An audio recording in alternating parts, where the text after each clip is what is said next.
Escapism ಅಂತೀವಿ. ಅಂದರೆ ಪರಾರಿಯಾಗು, ತಪ್ಪಿಸ್ಕೊಂಡು ಹೋಗುವಂಥ. ಇದು ಬಹಳ ಆಳವಾಗಿ ಈ ಮನುಷ್ಯನ ಅಹಂಕಾರದ ಸ್ವಭಾವದಲ್ಲಿದೆ, ಮಾಯೆಯಲ್ಲಿದೆ.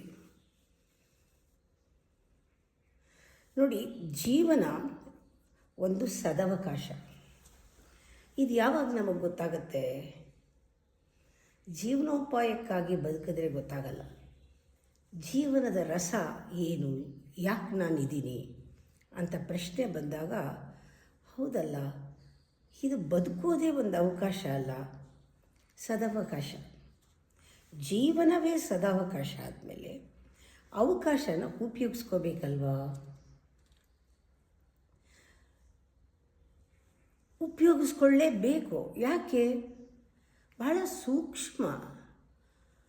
ಆ ಕಡೆಗೆ ಮೋರ್ ಕಾನ್ಷಿಯಸ್, ಅಲರ್ಟ್, ಅವೇರ್ ಆಗಿರಬೇಕು. ಏನು, ಹೇಗೆ ಉಪಯೋಗಿಸ್ಕೊಳ್ಳೋದು?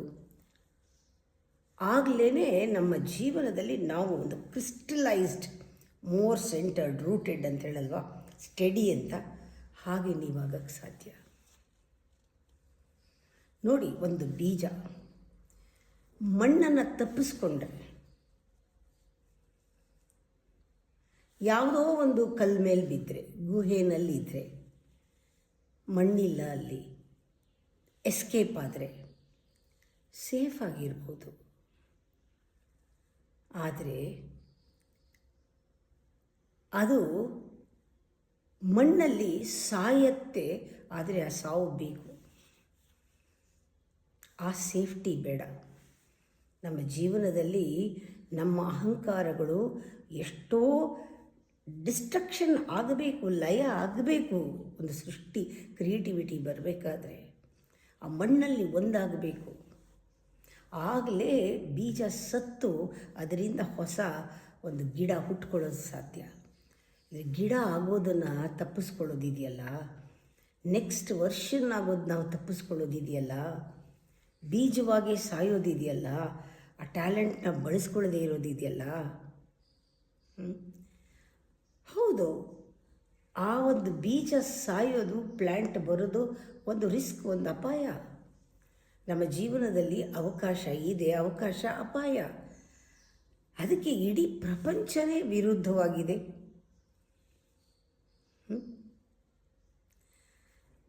ಅಪ್ರೂಟ್ ಮಾಡೋಕ್ಕೆ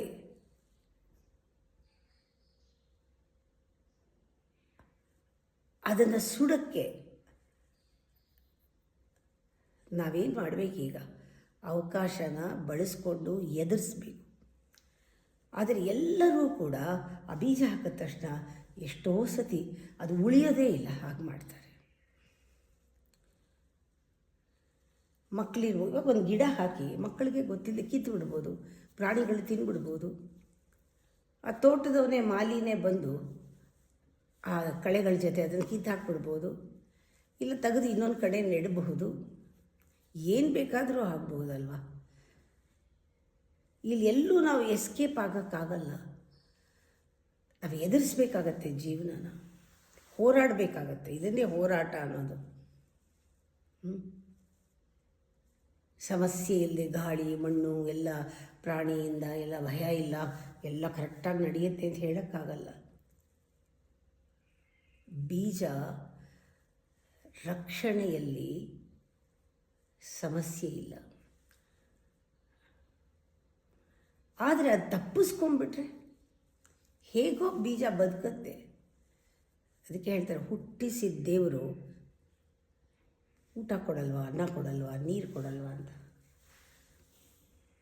ಹೇಗೋ ಆಗತ್ತೆ. ಆಪರ್ಚುನಿಟಿನ ಕಳ್ಕೊಬೇಡಿ. ಚಾಲೆಂಜ್ ಇರುತ್ತೆ. ಚೆನ್ನಾಗಿ ರೂಟ್ ಆಗಬೇಕು. ಬೀಜ ಮೊಳಕೆ ಬರಬೇಕು, ಚಿಗುರಬೇಕು, ಒಳಗಡೆ ರೂಟ್ ಆಗಬೇಕು. ನಮ್ಮ ಜೀವನವೂ ಅಷ್ಟೇ. It makes us strong. ಯಾವಾಗ ತಪ್ಪಿಸ್ಕೊಳ್ಳದೆ ಹೋಗದೆ, ಯಾವುದೋ ಇಲ್ಲದಿರೋನ ಅಟ್ಟಿಸ್ಕೊಂಡು ಹೋಗದೆ, ತಪ್ಪಿಸ್ಕೊಂಡು ಹೋಗದೆ ಇದ್ದಾಗ ನಮ್ಮ ಜೀವನ ನಿಜವಾಗ್ಲೂ ಸಾರ್ಥಕ.